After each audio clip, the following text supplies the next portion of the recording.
Olá, que a paz de nosso Mestre Jesus esteja conosco hoje e sempre, que assim seja. Eu me chamo Kátia e estou aqui para conversarmos um pouco sobre um texto do Evangelho segundo o Espiritismo, que se intitula O Óbolo da Viúva, e está no capítulo 13, item 5, e como sempre eu convido a todos para ler o texto, tá? Não somente ouvir aqui a nossa conversa, mas também ler o texto, para que tenha a oportunidade de fazer uma reflexão mais íntima e trazer isso para a sua vida, tá bom? Eu vou ler agora esse texto, que é curtinho, só para a gente poder conversar um pouco mais sobre ele, tá? Jesus, estando sentado de frente ao gasofilácio, considerava de que maneira o povo nele atirava o dinheiro, e que várias pessoas ricas tinham colocado muito. Veio também uma pobre viúva, que nele colocou somente 2 pequenas moedas. Então Jesus, tendo chamado seus discípulos, lhe disse: Eu vos digo em verdade, essa pobre mulher deu mais do que todos aqueles que colocaram no gasofilácio, porque todos os outros deram da sua abundância, mas esta deu de sua indigência, tudo mesmo que tinha e tudo que lhe restava para viver. Lucas, capítulo 21, versículos de 1 a 4, e Marcos, capítulo 12, versículos de 41 a 44. Eu me passei para fazer, para conversar com vocês, também, além do Evangelho, em 2 obras, tá? Filosofia Espírita, de João Nunes Maia, pelo Espírito de Miramês, e também Fonte Viva, de Chico Xavier, pelo Espírito de Emmanuel, tá bom? O que seria esse óbolo, né? O que é um óbolo? Jesus aqui, sim, ele quis dizer não somente a doação, mas ele se referiu ao óbolo, que era uma moedinha grega que existia na época, que não tinha quase valor, tá? Então, vamos analisar melhor essa situação aqui descrita. Primeiro, o lado da viúva, né?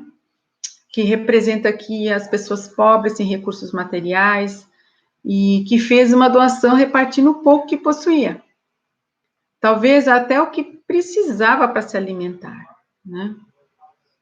Jesus, chamando a atenção dos discípulos, disse que esta doação valia mais do que o maior valor que havia sido colocado lá na caixinha de doações, né? Pois mesmo na sua pobreza, a viúva sabia da existência de pessoas que estavam em pior situação do que ela e repartiu com os menos afortunados, né? Portanto, o óbolo da viúva, nesse caso, ele simboliza verdadeiramente a caridade mais pura, tá bom? E em segundo plano, vem uma lição ainda um pouco velada para aqueles que leem, assim, mais literalmente mesmo, né, os textos, as parábolas de Jesus, né? E Jesus, ele gostaria que a gente avaliasse as posições que variam no íntimo, no coração de cada um de nós, né? No valor espiritual do homem, porque isso reflete diretamente no progresso espiritual da humanidade, porque estamos todos juntos aqui, interligados, né? Irmanamente. E se já compreendemos que a evolução, ela não dá saltos, né? Quantos anos já que Jesus esteve aqui conosco e conversando, deixou todo esse legado para a gente, né? Então a gente sabe que nós não damos saltos na nossa evolução. Tem uma sequência, né? Que a gente vai seguindo de passo a passo, e cada um no seu momento ainda. Quer dizer, nós não somos iguais, cada um está no seu momento, né? E de existência para existência, quer dizer, a gente ainda termina uma existência, passa para outra, e assim vai indo, né? Então, mesmo acompanhando, mesmo a gente seguindo, vamos dizer, todos esses passos de evolutivos, né? A gente ainda está longe de fazer como Jesus fez, representando essa história para nós. Isto é, a gente não pode ter nenhuma pretensão, né, de fazer com a perfeição como o mestre fez, né? Portanto, mesmo que a gente não se sinta também como a viúva lá do Evangelho, o amor de doar em favor dos que sofrem já é um começo. Né? É assim que a gente começa de verdade. Então, vamos fazer uma analogia com a criança, né? Quando ela começa a andar, não tem os passos firmes que um adulto tem, né? A princípio são passos trôpegos, e para depois eles vão se firmando, né? Conforme que seu corpo e sua mente vão crescendo e vão se estruturando, né? E para nós, os adultos, essa situação, na prática da caridade, vamos colocar assim, ela é da mesma forma, né? Quanto mais a gente promover, quanto mais a gente praticar a caridade, mais ela vai ficar simples, clara, natural para nós, né? E assim a gente vai aprendendo também a amar nosso próximo. Então, é realmente um passo a passo, né? A doutrina espírita, que a gente tem a bênção de ter ela nas nossas vidas, e todo esse ensinamento que ela nos traz, né, através da sua literatura, e que os espíritos de luz passam para a gente, ela nos ensina, né, e auxilia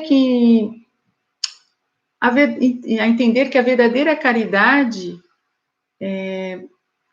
ela sempre caminha conosco, e sempre será maravilhoso a gente servir aqueles que estão na caminhada conosco, tá? Eu, quando leio esse texto, e acredito também que possa ter acontecido com algum de vocês, de imaginar o mestre sentadinho lá observando, né, as pessoas se aproximando do gasofilácio, fazendo suas doações, né, e aí ainda quando chegou a viúva, eu tenho certeza que o mestre, ele enxergou muito mais do que a gente teria capacidade de enxergar, né, ele percebeu a verdadeira sinceridade dela, porque Jesus tinha essa capacidade de enxergar a gente muito além do nosso corpo físico, né? Ele enxergava a gente como um todo, como um ser como um todo. E ele fez isso quando viu a viúva, né? Ele viu a sinceridade dela na ação, o amor que ela desprendia do coração, né? Em favor, pensando nos outros irmãos dela, né? Em todos os outros irmãos que estavam necessitados. E era isso que ele quis passar por os discípulos quando os chamou e revelou toda essa situação, né? Enfim, o que mais vale, certamente, são esses sentimentos, né, que irradiam na hora da doação, e não a quantidade, né?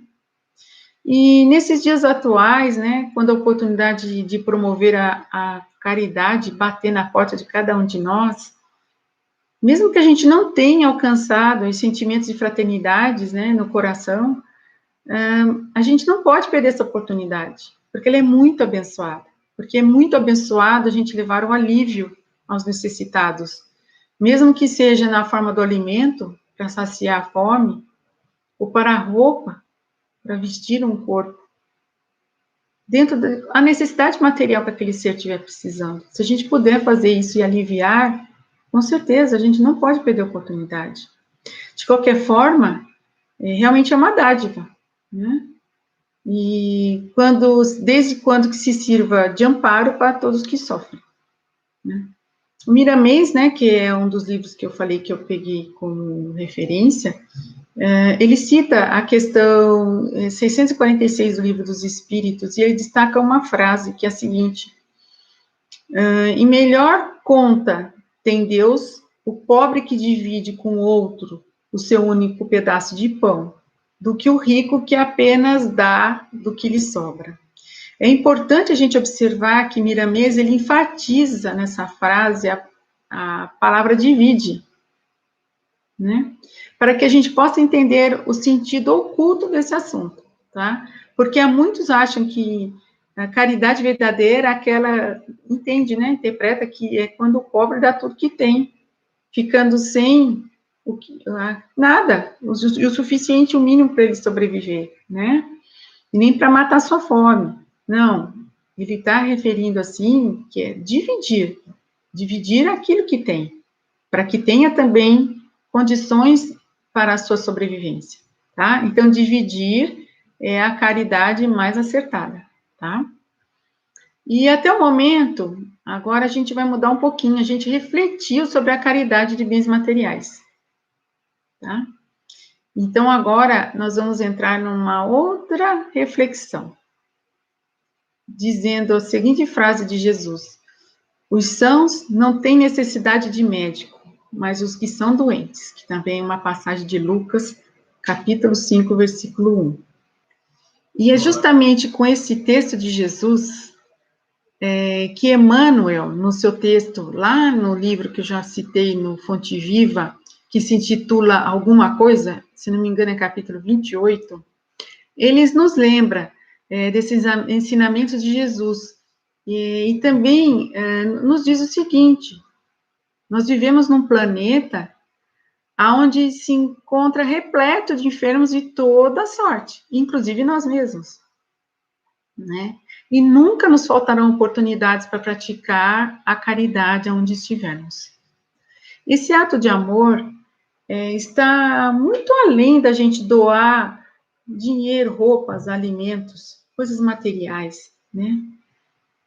Não dispomos cada um do nosso próprio esforço, do nosso tempo, do nosso repouso para oferecer um pouco aos outros. É exatamente disso que Emmanuel está falando para nós nesse texto. Quantas coisas a gente pode fazer, não é mesmo? Auxiliar até com o nosso conhecimento, com algum assunto, aquele que ainda não está preparado, né? Podemos auxiliar um doente que está necessitando.